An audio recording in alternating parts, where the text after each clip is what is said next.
वंचितचे अध्यक्ष प्रकाश आंबेडकर यांनी ठाकरे गट आणि खास करून संजय राऊतांवर ट्विटर बॉम्बच टाकलेला आहे। अकोल्यामध्ये आम्हाला पाडण्याचा कट संजय राऊत रचत होते असा थेट आरोप आंबेडकरांनी केलाय।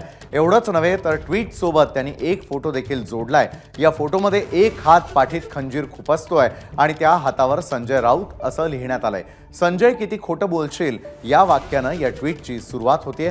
एकूणच वंचित आणि महाविकास आघाडीचं ब्रेकअप औपचारिकरित्या जाहीर झालं नसलं तरी वंचित आणि ठाकरे गटात प्रचंड तणाव आहे, यात दुमत नाही।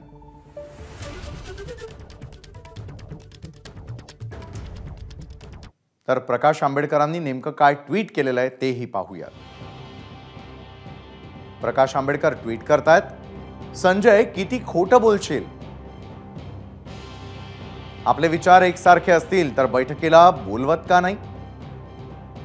6 मार्चच्या बैठकीनंतर आमच्या कुठल्याही प्रतिनिधीला बोलावण्यात आलं नाही।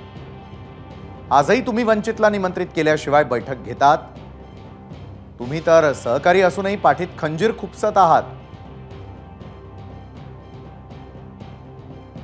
सिल्वर ओकवर झालेल्या बैठकीत तुम्ही काय भूमिका घेतली ते माहिती आहे। आमच्या विरोधात तुम्ही अकोल्यात उमेदवार देण्याचं म्हणाला होतात। हे कसं नातं बनवताय तुम्ही असा सवाल। तर एकीकडे तुम्ही युती केल्याचं भासवता आणि दुसरीकडे आम्हालाच पाडण्याचा कट रचता। एबीपी माझा, उघडा डोळे बघा नीट।